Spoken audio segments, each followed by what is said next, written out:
갈라디아서 말씀입니다. 4장 21절부터 31절까지 말씀입니다.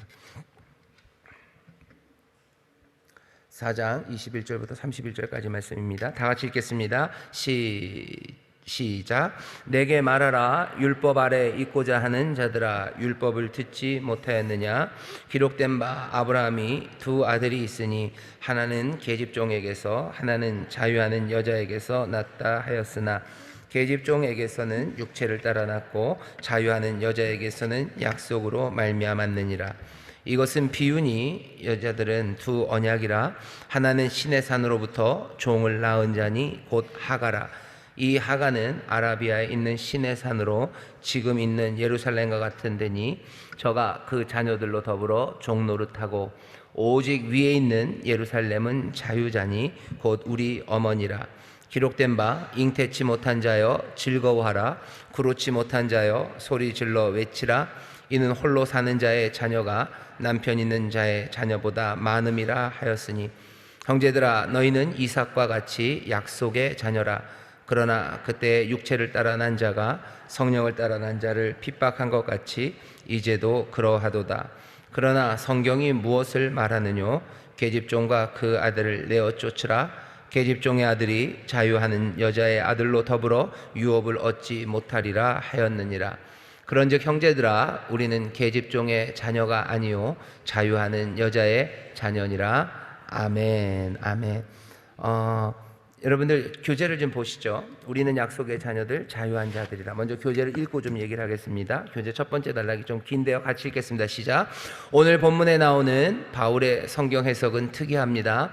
일단은 창세기에는 없는 내용입니다. 하갈은 신의 산과 관련이 없습니다. 신의 산은 출애굽기에 등장합니다. 시대적으로도 맞지 않습니다. 바울도 특이한 해석임을 압니다. 이것은 비유라고 말합니다. 알레고리입니다. 예수님의 비유인 패러블과 다른 해석의 한 방식입니다. 신의 산을 여자 노예 하갈과 연결시키고 그 하갈을 현재 존재하는 예루살렘과 연결시키는 것은 유대인들이 이해하기도 받아들이기도 어려운 이야기입니다. 그리고 이전에 어떤 문서도 이런 식으로 해석했던 적이 없었습니다. 심지어 이스마엘이 이삭을 핍박했다는 말도 창세기에는 없습니다. 단지 이삭과 놀았다, 희롱했다 정도가 있었을 뿐입니다. 논리적 근거도 경험적 근거도 없는 설명입니다. 하지만 충격적입니다. 게다가 율법 아래 있는 자들에게 그들이 율법을 말하는 바를 제대로 듣지 못하고 있다고 책망하고 비난까지 합니다. 정작 바울은 창세기에 있는 할례 명령은 언급하지 않으면서도 말입니다. 여기까지요. 이 첫 번째 단락이 말하려는 하는 바는 이겁니다. 이게 바울이 이상하게 해석해서 바울이 틀렸다 이 얘기를 하려고 그러는 것은 아니고요. 먼저는 여러분들도 그런 궁금증이 있어요. 이거 읽어보니까 뭐가 좀 얘기가 이상하네. 얘기가 이상합니다. 20몇 절이죠? 23절까지는 맞아요. 거의 우리가 아는 내용과 같습니다. 제가 21절부터 23절까지 읽겠습니다. 내게 말하라. 율법 아래 있고자 하는 자들아, 율법을 듣지 못하는. 율법 아래 있고 싶은 사람들 내게 말하래요. 말해라. 율법 아래 있어서 되겠냐라고 사실은 뭔가 좀 야단치면서 하는 말입니다. 기록된 바 아브라함이 두 아들이 있어요. 맞죠? 하나는 계집종에게서 났어요. 맞죠? 하갈에게서 이스마엘이 났어요. 하나는 자유하는 여자, 그렇죠? 사라는 종이 아닙니다. 자유한 사람이요. 자유한 여자에게서 또 아들 하나가 났어요. 이삭이 났어요. 그러니 22절까지는 우리가 아는 창세기 이야기가 똑같습니다. 여자 종 하갈에게서 이스마엘이 났고 자기 부인 사라입니다. 자유하죠. 종이 아닌 여인에게서 이삭이 났습니다. 이것까지는 우리가 아는 이야기예요. 하지만 24절 보면 이것은 비유니라고 얘기해요. 이것은 비유니라고 얘기하면서 바울이 창세기에 있는 이야기, 그 이야기로 어떻게 설명이 안 되는 어쩌면 조금은 이상한 이야기를 합니다. 바울도 알아요. 이건 그냥 비유다라고 얘기해요. 비유다. 그럼 비유는 말도 안 되는 것을 하는 겁니까? 말도 안 되는 것은 아니에요. 여러분들 여기 보시면 여기 패러블 그리고 알레고리 이렇게 써놨는데요. 예수님이 비유로 말씀하셔요. 예수님이 비유로 말씀하실 때 쓰는 그 말은요, 영어로는 패러블이라고 번역되는 그 말입니다. 여기 바울이 이것은 비유다라고 했을 때 패러블이라고 그러지 않았어요. 이건 알레고라이즈드 된 거다라고 씁니다. 알레고리라는 거예요. 이런 목사님 이게 어떻게 다릅니까? 이게 설명해드리기 위한 건데요. 예수님의 비유는 훨씬 더 특별하고요. 알레고리라는 것은 좀 더 일반적입니다. 알레고리라는 건요, 뭐냐면은 뭔가 하나 이렇게 추상적인 걸 설명하기 위해서 뭔가 구체적인 것을 갖고 와요. 구체적인 걸 갖고 옵니다. 그걸로 뭔가를 설명해요. 들어보면 말도 안 되죠. 예수님은 뭐 그런 식으로 얘기하신 적 없죠. 뭐 옛날에 무슨 뭐죠?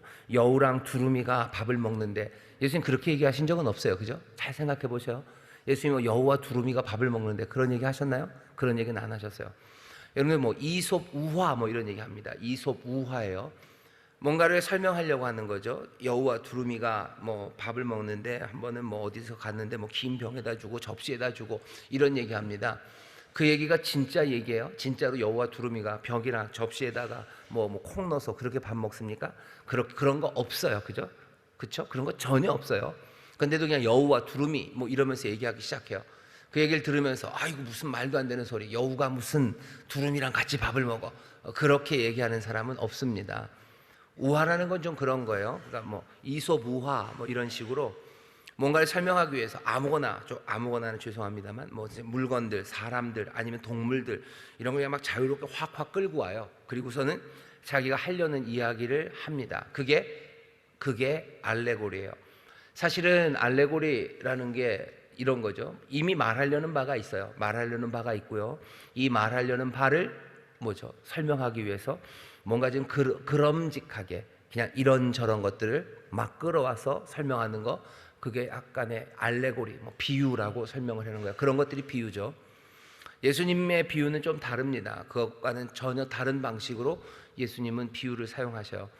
뭔가 이야기 비슷하기도 하고요. 이야기 비슷하기도 하고, 소위 말하는 수사에서 은유, 메타포 같은 거, 은유 같은 것들 가져오시기도 하면서 예수님이 얘기하셔요. 예수님이 얘기하시는 방식, 그 비유와 지금 바울이 얘기하는 비유는 좀 다른 거다라는 거 첫 번째로 알아주시고, 바울이 하는 이야기가 창세기에 있는 이야기가 창세기 이야기와 전혀 다르니 바울이 지금 거짓말하는 거다라고 생각하지 마시고, 바울도 알아요. 알레고리, 내가 지금 알레고리를 하는 거다라고 말합니다. 바울이 말하려는 바는 이미 있어요. 바울이 말하려는 바가 있고요. 이 말하려는 바를 그냥 설명해 주기 위해서 이미 알고 있는 몇 가지 것들을 끌어온 겁니다. 하갈, 그리고 이스마엘, 종의 아들, 약속의 아들, 그것들을 끌어와서 설명하는 거예요. 그러니 예수님의 비유와는 다른 알레고리다라는 거 알아주시고, 원래 알레고리라는 것이 뭔가 훨씬 더 자유롭게 설명하는 거예요. 그러니까 무슨 여우와 두루미 얘기를 해도 사람들이 그 이상하다고 얘기 안 하는 것처럼, 여기 바울이 성경에 있는 이야기들을 좀 말이 안 되게 끌어와요. 없는 이야기들을 막 끌어옵니다. 그렇다고 해서 바울이 지금 거짓말 하려고 하는 게 아니에요. 자기가 하려는 말을 설명하기 위해서 지금 알레고리를 사용한 겁니다. 그렇게 이해하시면 돼요. 오늘 말씀을 읽으면서 이런 얘기가 창세기에 없는데 라고 얘기하시는 것도 얘기하시면 그래도 창세기 얘기를 아시는 거죠.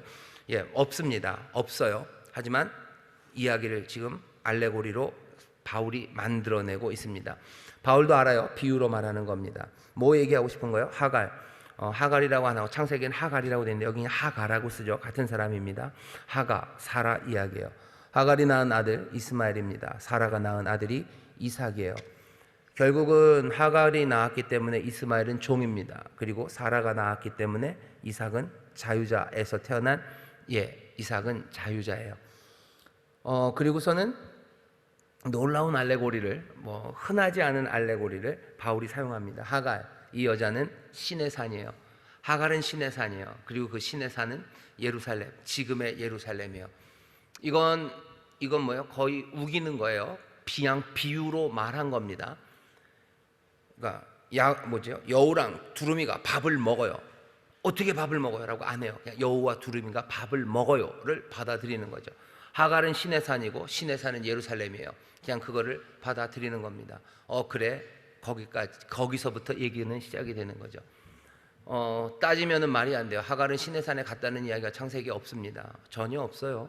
그리고 왜 그 신의 산이 예루살렘도 아니에요. 신의 산은 그 가나안 땅 바깥에 저 아래 광야에 있는 거고요. 그리고 예루살렘은 가나안 땅 그 안에 있는 거죠. 그러니 신의 산이 예루살렘일 리도 없고 또 신의 산에 하갈이 갔던 적도 없어요. 근데 바울은 하갈은 신의 산은 지금의 예루살렘, 그냥 그렇게 비유로 말하는 겁니다. 그러니 여기 있는 이 디테일 때문에 여러분들 시험 들지 마시고요. 그냥 바울이 비유로 이 이야기를 지금 하고 있고 바울이 전하려는 바가 뭔지 그것들을 들으시면 됩니다. 바울이 전하려는 바는 두 번째 단락입니다. 같이 읽어보겠습니다. 시작. 바울은 지금 무슨 말을 하고 있는 것인가요? 반대자들의 논리는 이런 것이었습니다. 율법은 우리 편이고 아브라함의 제대로 된 자녀가 되려면 할례 받는 것을 포함하여 율법을 따라야 한다. 그리고 이렇게 가르치지 않는 바울은 율법을 모르거나 무시하는 것이다. 이런 논리에 대항하여 바울은 이런 식으로 대변하는 것입니다. 율법을 모르거나 따르지 않는 것이 아니다. 오히려 너희가 율법을 제대로 이해하지 못한 것이다. 아브라함과 관련된 이야기를 들려주마. 두 아들 이야기를. 사라의 여종을 첩으로 삼고 아들을 낳으면 사라의 친자녀가 되도록 아브라함과 동의했지만 계획은 실패했다. 왜냐하면 하갈이 자기 여주인 사라보다 낫다고 생각하고 여주인을 멸시했기 때문입니다. 이제 잠깐만 거기서 세워주셔요. 거기도 보셔요. 종이 여주인을 멸시합니다. 종이 여주인을 멸시해요. 지금 바울이 지금 말하려는 바는 그거죠. 율법, 할례를 행해야 된다는 이 사람들이 그리스도의 은혜, 그 정말로 참 아들이 행하신 그 일을 뭐 하는 거예요? 멸시하는 거예요. 은혜로 구원받으면 되는데 율법을 해야 된다는 사람들이 오히려 여기 은혜로 하나님의 자녀된 이들을 멸시하는 거예요. 니들이 더 못났어요. 너희들이 부족해요. 그러니 너희들은 할례를 받아야 된다고 지금 멸시합니다. 예루살렘에서 온 사람들이 여기 갈라디아에 있는 이방인들을 멸시하는 거예요. 아까 얘기했죠. 하갈은 신의 산은 예루살렘이에요. 어떻게 신의 산의 율법이 하나님의 은혜인 그리스도의 은혜를 멸시하냐는 거예요. 어떻게 신의 산인 지금 예루살렘이 여기 하나님의 약속의 자녀들을 무시하고 멸시할 수 있냐라는 이야기가 지금 이 밑에 깔려 있는 겁니다. 바울은 지금 그 얘기하는 거예요. 예루살렘에서 온 사람들이 너희를 멸시하는데 그거 완전히 뒤집혀진 거다. 어떻게 종의 자식들이 주인의 아들을 자유한 자를 멸시할 수 있냐고. 훨씬 더 높은 위치에 있다면 여기 자유한 주인의 아들이지 종의 아들, 자유자의 아들이지 종의 아들이 멸시하는 것, 그건 말도 안 된다라는 이야기를 지금 하려고 하는 겁니다. 그래서 앞에 하갈은 신의 산은 예루살렘에서 지금 온 사람들, 너희가 하나님의 자녀, 약속의 자녀를 무시하고 멸시하는 것, 그건 말도 안 된다고 지금 말하려고 하는 겁니다. 계속 읽겠습니다. 상속자가 된 이삭은 할례를 받아서가 아니라, 왜냐하면 이스마엘로 할례를 받았기에 자비로운 약속의 자녀이기에 한 아브라함의 자손이 된 것이다. 그러므로 육체의 할례가 중요한 것이 아니라 진짜 가족은 하나님의 약속에 의해 만들어진 가족인 것이다. 율법은 모세와 그리스도 사이의 기간에 이스라엘은 종의 상태로 두는 역할을 했다. 그러므로 율법은 그 자체만으로는 이삭의 자녀들이 아니라 이스마엘의 자녀를 낳는다. 하갈은 아라비아에 있는 신의 산, 즉 가나안 바깥, 약속의 땅 바깥에 속한 것이다. 바울이 얘기하려고 하는 건 이런 겁니다. 이삭이 상속자가 된 이유는 할례를 받아서가 아니에요. 자꾸 와서 할례를 받으라고 하는데 할례를 받아서 뭐 어떻게 되는데요? 할례를 받는다고 해서 상속자가 됩니까? 할례를 받는다고 해서 상속자가 되는 것은 아니에요. 이스마엘 보라는 거죠. 할례는 이스마엘이 벌써 먼저 받았어요. 이스마엘이 할례를 받았다고 해서 상속자가 됩니까? 아니요. 종은 쫓겨났을 뿐이에요. 할례 받은 걸로 상속자가 되는 건 아닙니다. 할례가 아니에요. 이스라엘이 상속자가 된 이유 할례가 아닙니다. 증거는 이스마엘이 먼저 할례를 받았지만 상속자가 되지 못했어요. 자비로운 약속으로 태어났기 때문에 이삭은 상속자가 되는 겁니다. 약속의 아들이지 할례를 받아서가 아니에요. 은혜의 약속으로 상속자가 된 거지 할례를 받아서는 아닙니다. 할례를 받는다는 건 다시 그건 율법 아래에 있는 거예요. 율법, 예루살렘, 신의 산, 그리고 어디 하갈, 그리고 종의 자녀, 그렇게 연상하도록 알레고리를 그렇게 바울이 만들어 놓은 겁니다. 이삭이 상속자가 된 건 자비로운 약속입니다. 할례가 아니라 하나님의 약속으로 상속자가 된 거예요. 아브라함의 자손이 되는 것은 할례로 되는 게 아닙니다. 하나님의 약속으로 되는 겁니다. 약속에 의해 자녀가 되었는데 왜 할례를 받습니까? 갈라디아에 온 예루살렘에서 온 사람들은 자꾸 할례를 받으라고, 율법을 지켜야 된다고. 아니, 약속으로 이미 자녀가 되어서 온전한 상속자가 되었는데 할례를 받고 율법 그거 따라갈 필요 없어요. 하갈은 신의 산, 결국은 약속의 땅 바깥이에요. 신의 산에 있어 약속의 땅 바깥에 있습니다. 그러니 율법, 할례 이런 것을 들고 와서 이미 하나님의 은혜로운 약속, 그 약속을 믿어 하나님의 상속자가 된 자녀들, 그 자녀들을 흔들어 댈 수 없습니다. 누구는 할례를 받아야 더 훌륭한 성도가 된다고, 할례를 받아야 더 하나님의 약속의 자녀가 된다고 그러는데 바울이 말하는 건 뻥이에요. 그렇게 말하는 예루살렘에서 온 사람들, 만약에 그들이 그렇게 생각한다면 이 사람들은 여전히 종의 자녀예요. 하갈의 자녀예요. 종들은 내어 쫓긴다고 그랬어요. 결국 남는 건 약속의 자녀들만 남을 겁니다. 바울이 지금 그 얘기를 하는 겁니다. 마지막 단락 같이 읽겠습니다. 시작. 바울의 논리를 따르면 이런 결론에 이르게 됩니다. 육신의 정체성보다 하나님의 약속을 신뢰하면서 예수님을 믿는 사람은 누구나 이삭에게 속한다. 반면에 현재 예루살렘을 대표한다고 주장하는 이들은 이스마엘에게 속한다. 이스마엘의 백성들이 이삭의 백성들을 핍박하겠지만 결국에는 그들이 쫓겨날 것이다. 할례를 하지 않는 이스라엘 그리스도인들을 협박하는 예루살렘의 선동가들도 결국 쫓겨날 것이다. 할례 받지 않은, 율법과 할례에 묶이지 않은 우리들은 이류 백성이 아니라 아브라함의 서자 이스마엘의 가족이 아니라 복음을 믿는 이들은 이삭처럼 약속의 백성이고 하나님의 자유로운 가족이다. 계속 읽겠습니다. 복음을 믿어 자유한 우리는 약속의 자녀들, 제대로 하나님의 자녀들입니다. 우리를 이루려 만들려는 어떤 이설에도 넘어갈 필요가 없습니다. 네, 거기까지요.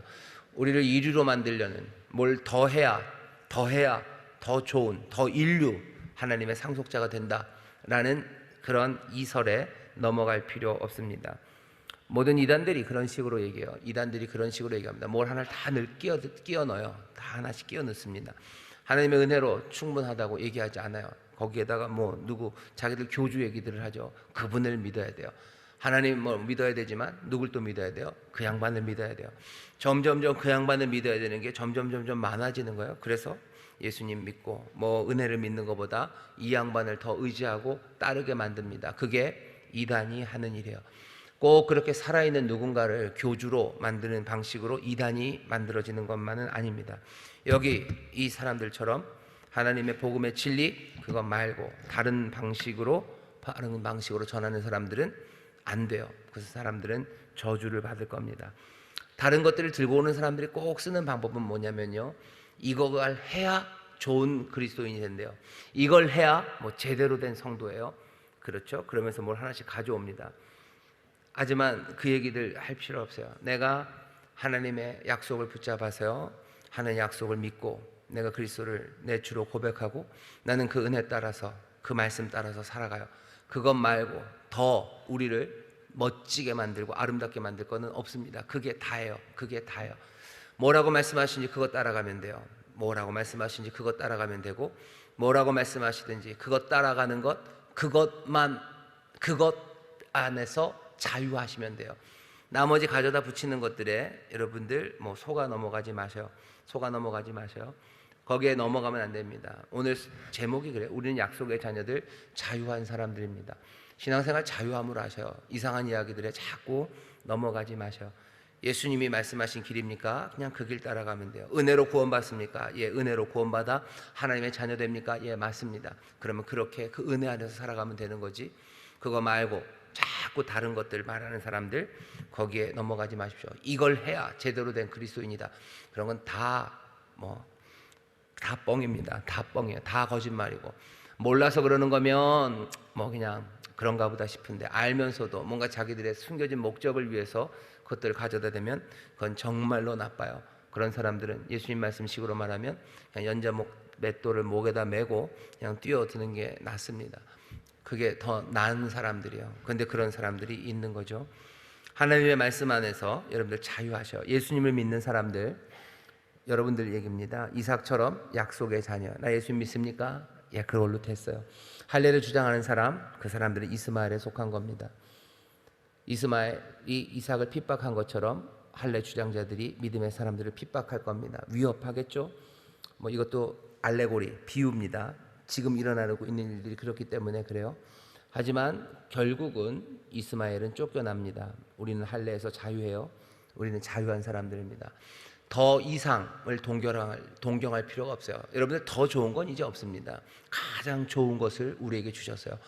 더 좋은 것 동경할 필요 없이 내게 주신 그 은혜, 거기에 만족할 때 그 은혜로 우리를 채우실 거지. 우리가 따라가야 될 그 길을 더욱더 성실하게 더 가까이 주님에게 나가게 하실 거지. 다른 길로 다른 것으로 우리의 삶을 더 하나님의 자녀답게 만들 그런 것들은 없습니다. 없어요. 그러니 두리번거릴 필요도 없고 다른 길로 갈 필요도 없습니다. 다른 길로 그런데 갈 때가 가끔 있죠. 가끔 있습니다. 그럼 어떡합니까? 방법은 하나밖에 없어요. 그 길로 다시 오는 방법밖에 없지. 다른 길로 갔다가 어떻게 우회로가 있습니까? 아니, 우회로 없습니다. 그 길로 결국은 다시 와야 되는 거예요. 빨리 올수록 좋겠죠. 빨리 올수록 좋겠죠. 그래도 다른 데 가면 즐겁고 재미있는 거 있지 않을까? 아니요. 이 길에 내 삶의 모든 만족과 가장 아름다운 것이 여기 있습니다. 사람들은 그렇게 얘기해요. 오케이. 그 길이 좋긴 좋지만 조금 돌아가고 싶은 거예요. 왜? 돌아가면 더 좋은 게 있을 거라고 생각하기 때문인데 더 좋은 것 없습니다. 예수님보다 더 좋은 것 없어요. 더 만족한 것 없습니다. 그게 우리가 신앙이 깊어져 가면서 시간이 가면서 점점 더 확인해야 되는 일이고요. 사람들은 신앙이 깊어지고 신앙의 연륜이 많아지면 이 길 말고 다른 길을 우회하는 길들을 많이 만들어내는 게 신앙이 깊어진다고 생각하는 사람들이 있어요. 예수님 처음 믿을 때는 주님만 의지하고 더 간단하게 말하면 예수님 처음 믿을 때는 그래도 교회를 와야 되고 주일마다 하나님 앞에 나와서 예배하고 주님을 간절히 사모해야 된다고 그렇게 생각하는데 어떤 사람들은 다 그런 건 아닙니다. 신앙의 연조가 깊어진 사람들은 꼭 그래야 될 필요 있냐? 나가도 안 죽는다는 거죠. 주일날 한번 교회 하나도 안 죽더라. 거기 가면 맛있는 것도 있더라. 그러니까 어떻게 되는 거야? 교회 안 와도 되는 거야. 그러면서 뭐라 그러는 거죠? 주일 성수는 안 해도 하나님 앞에서 내가 예배할 수 있고 그렇게 얘기합니다. 그게 지금 무슨 얘기하는 거예요? 이 길 말고 다른 길이 더 좋다는 거예요. 다른 길이 더 좋고 그렇게 가는 게 우리의 삶을 더 풍성하게 한다는 거죠. 이 길만 가면은 그냥 인생에 100만 얻을 수 있지만 내가 여기를 갔다 가면 더 즐겁게 한 150쯤을 얻을 수 있어요. 그러니 그렇게들 살아갑니다. 그리고는 그게 신앙이 성숙했다고 말해요. 신앙이 성숙한 게 아니라 사람이 사람이 뺀질해진 거죠. 사람이 뺀질해진 거고 그리고 뭡니까? 신앙의 열정이 식은 거지. 그게 신앙이 성숙해진 건 아닙니다. 성숙해진 시간이 지나갔겠죠. 교회를 오래 다녔겠죠. 교회를 오래 다녔지만 신앙의 성숙과는 상관이 없죠. 신앙은 오히려 더 뒤로 물러난 거고 더 뺀질해진 거고 하나님 앞에서 더 아름다워지지는 않았어요. 아름다워지지 않았을 뿐만 아니라 하나님의 더 크신 은혜를 누리지 못하는 겁니다. 우리는 자유해요. 자유합니다. 다른 거 동요할 필요 없어요. 그 얘기는 우리가 자유하다는 건 다른 데를 갈 자유가 있는 게 아니라 다른 길로 갈 필요가 없는 자유입니다. 다른 길로 갈 필요가 없는 자유예요. 자유함으로 나가는 게 아니라요. 우리는 자유함으로 이 안에 머무는 사람들이 우리들입니다. 사람들이 자꾸 협박하고 유혹하면서요. 이 길에서 벗어나게 하는 거예요. 이것 말고 다른 것, 그게 더 좋을 거라고. 아니, 이게 좋은 게 아니라 이 길이 더 좋은 길이라고 믿는 사람들. 이 유혹에서 자유한 거죠. 이렇게 가게 하는 위협에서 우리는 자유한 겁니다. 우리는 자유함으로 그리스도 안에 거하는 사람들입니다.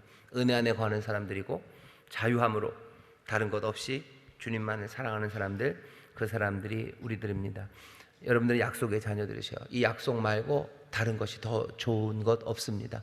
옆에 있는 구역장님들 얼굴을 보고 심각하게 하지만 기쁨으로 얘기해 주셔요. 우리는 주 안에서 자유합니다. 우리는 주 안에서 자유합니다. 우리는 주 안에서 자유합니다. 그 얘기예요. 우리는 어디 안에서 자유해요? 그리스도 안에서. 오늘 이번에 우리 수양의 주제입니다. 그리스도 안에서. 오직 그리스도 안에서. 난 자유해요. 자유해서 아무데나 아니요. 난 그리스도 안에서 자유합니다. 나는 어떤 것에도 묶이지 않고 나는 그리스도 안에 있을 수 있는 사람이에요. 그 은혜를 주셨고 그 능력으로 우리를 주셔서요, 우리는 자유의 권한, 권세가 있고요, 그리고 자유의 능력이 있는 사람들입니다. 여러분들 저 안에서 자유함을 누리시기를 주의 이름으로 축원합니다. 옆에 있는 우리 구역자님들에게 얘기해 주시죠. 주 안에서 자유합시다. 주 안에서 자유합시다. 주 안에서 자유합시다. 이런 말 할 때마다 옛날에 시민회관에 있을 땐 참 좋았는데 하는 생각이 들어요. 거긴 주 안이었는데. 주 안에서 자유한 여러분들 되십시오. 주 안에서 정말로 어떤 것도 내 자유를 빼앗지 못해요. 나는 주 안에 있기 때문이요. 주 안에 있는 우리들 근심도 없고 속박도 없습니다. 자유함으로 은혜 안에서 살아가시기를 주님의 이름으로 축원합니다. 한 걸음 내딛게 같이 읽어볼까요? 시작. 뭔가 부족한 이루신자라는 생각이 들 때가 있습니까?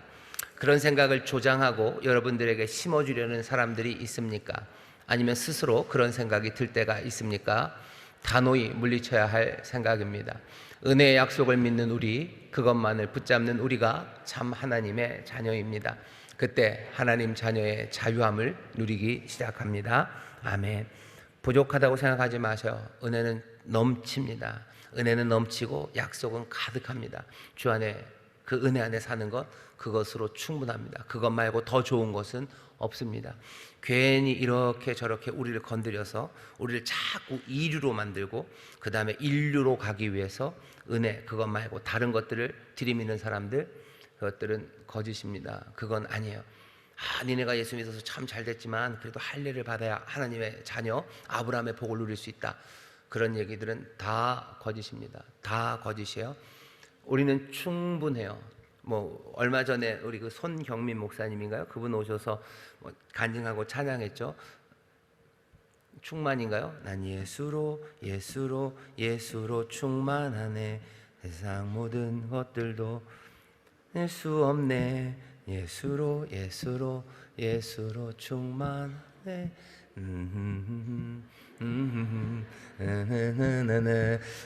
무슨 얘기인지 아시죠? 예수로 충만. 세상 모든 다른 것들, 내가 그것에 비길 게 없어요. 다른 어떤 것도 내게 더 충만을 주는 건 없습니다. 예수로 충만해요. 그것으로 가득해요. 가장 좋은 것 우리가 가진 사람들입니다. 그러니 자유합니다. 그러니 자유해요. 가장 좋은 것 가진 사람들은 자유해요. 가장 아름다운 사람들 자유합니다. 우리는 자유한 사람들이에요. 부러워하지 마시고 속지 마시고 뭔가 다른 거에 목매지 마시고 은혜 안에서 자유로우시기를 주의 이름으로 축원합니다. 2번 같이 읽어볼까요? 시작. 신앙생활이 자유하십니까? 은근히 당신을 묶으려 하는 육신의 일들이 있다면 그것을 이야기해보고 어떻게 떨어낼 수 있을지 이야기해 봅시다. 우리를 묶는 것들과 우리를 자유케 하는 습관들에 대해 생각해 봅시다. 우리를 자꾸 묶으려는 거, 거기에 묶이지 마셔요. 자유함으로, 하나님의 은혜 안에서 감사함으로 여러분들 넘치게 살아가십시오. 여러 가지 의무들, 이건 꼭 해야 되고, 아니 그런 건 꼭 해야 되는 건 없어요. 자유함으로 하셔. 자유함으로 넘치게 은혜에 합당하게 하시면 되는 거예요. 이걸 해야지 뭘 되고, 아니 그런 건 없습니다. 그런 건 없어요. 은혜 안에서, 주 안에서 내게 맡기신 일들을 나는 넘치게 해나갈 뿐이지, 나는 주의 말씀 따라, 은혜 따라 걸을 뿐이지 세상 어느 것에도 나는 매이지 않아요. 은혜가 나를 인도하는 대로 주 안에서 누리는 자유함으로 여러분들 마음껏 사랑하시고 마음껏 헌신하시고 마음껏 찬양하시고 그 가운데서 하나님이 주시는 복을 넘치게 누리시기를 주의 이름으로 축원합니다. 의무가 없다는 얘기는 내 멋대로 내 편한 대로 사는 거 아니에요. 아까도 말씀드렸죠. 주 안에서, 그리스도 안에서 여러분들 자유한 겁니다. 그 바깥이라면 어딘가에라도 묶이는 게 나을 겁니다. 하지만 내가 그리스도 안에 있으니 나는 자유합니다. 기도하겠습니다. 하나님 감사합니다. 우리 사랑하는 구역장들 주님 도와주셔서 이 또 여름에 한 마음으로 주를 섬기게 하십니다. 아버지 하나님, 이제 4주 동안 어쩌면 함께 모이는 시간은 없지만 우리 구역 식구들과 함께 자유함을 누리고 그리스도 안에서, 주님 안에서 정말로 은혜의 행동들, 은혜에 합당한 일들, 오직 주님께만 합당한 일들로 자유하게 헌신하고 순종하고 찬송하는 우리 귀한 성도들 되게 하여 주옵소서. 또 우리가 마음을 합하여 기도합니다. 만수 이교구 우리 손영종 성도님 새 가족입니다. 남편 되는 이 종학 부형님 이제 58세밖에 되지 않았습니다. 폐렴으로 지금 길병원 중환자실에서 생사의 기로에 있습니다. 주여 불쌍히 여겨 주옵시고 주님 치료하여 주시고 강건케 회복시켜 주시옵소서. 염증을 일으키는 모든 문제 해결되게 하시고 아버지 안에 열 다 내려가게 하시사 하나님의 기적 치료하시는 놀라우신 은혜를 체험하는 귀한 믿음의 가정 되게 하여 주옵소서. 우리 만수이교구 모든 식구들 또 함께 또 마음을 다하여 기도하오니 이 간절한 기도에 주님 응답하여 주시옵소서. 감사드리며 예수님 이름으로 기도하옵나이다. 아멘.